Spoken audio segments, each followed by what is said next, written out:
Girl, stop apologizing. Day 38. Establish a morning routine.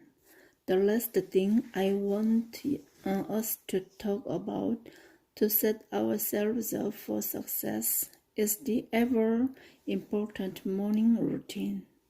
I know we discussed this earlier in the chapter, but it's such an important part of laying a solid foundation that I'd like us to spend a little more time on this and digging deeper. It's hard to believe that having a good morning is such a key factor to setting yourself up for success, but it really is. I don't think I understood this until I had children. Before I had kids, the morning was my own. I decided when I wanted to wake up. I decided what I wanted to do with that time.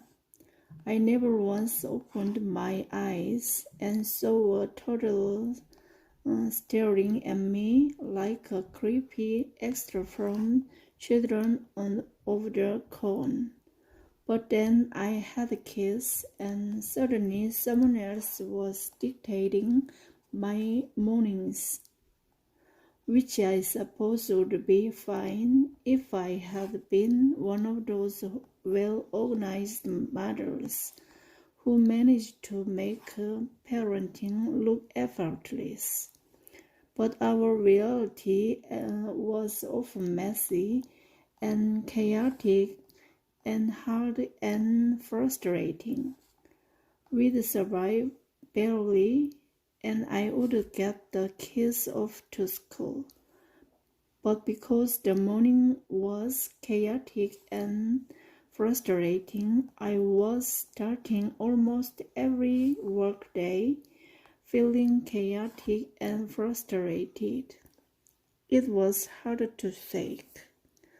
It wasn't until I started the practice of waking up an hour before my children that I understood how powerful it is to get ahead of the day. Now I'm intentionally planning my morning routine around the kind of day I want to have, because if you own the morning, then you own the day. If you own the day, then you own the week.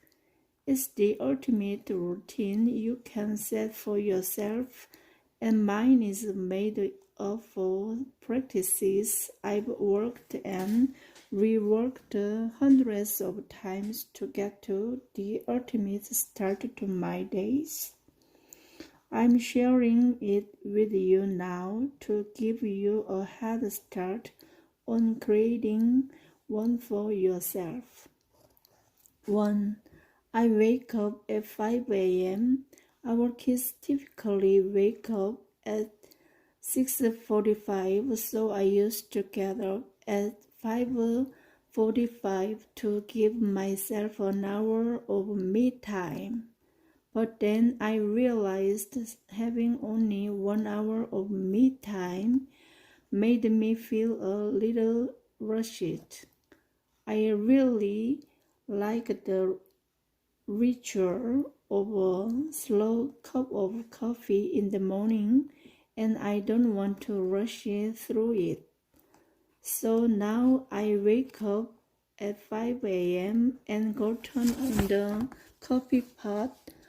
Someday I will learn how to program that stupid thing. I think a glass of water while the coffee brews, and then I start working on my current project, whatever that may be.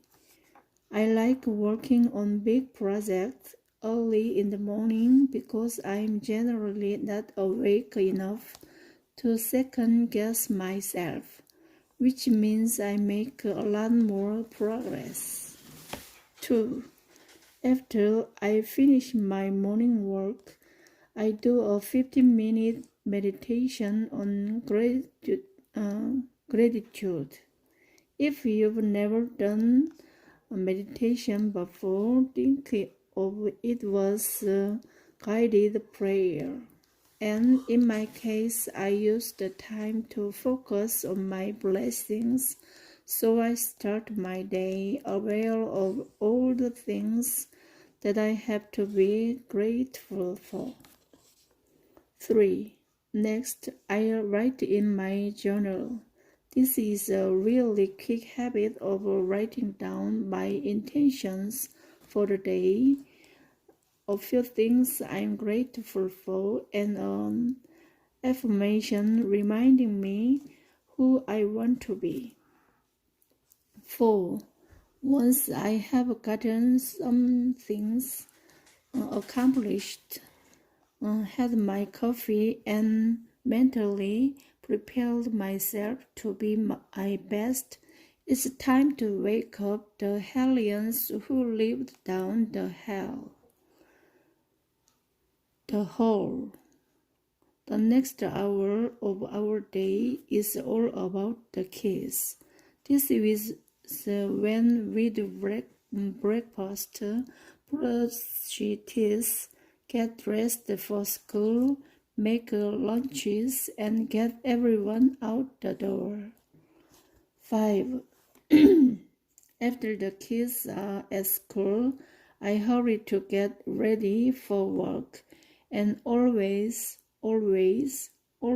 get ready to upbeat music. I absolutely love music, and I used to it constantly to pump me up and get me going. I have an Amazon Echo in my bathroom, so I can voice command it to play anything at any point. I love that I can be in the shower and be like, Alexa, play Shake It Off by Taylor Swift. And 2 seconds later, I am jamming out to Tay Tay. 6. Once I'm ready for work, I head back to the kitchen to make my green smoothie. It is not delicious or exciting, but it's full of a ton of stuff that's really good for me.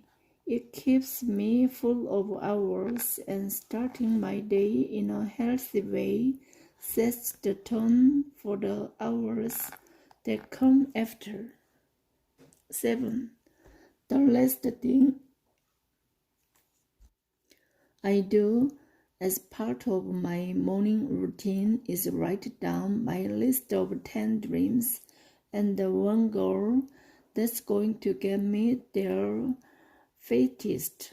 10-10-1, remember? It's a great way to set my focus before I start on my to-do list. And I love that I have an entire notebook filled with things that remind me who it is I want to be.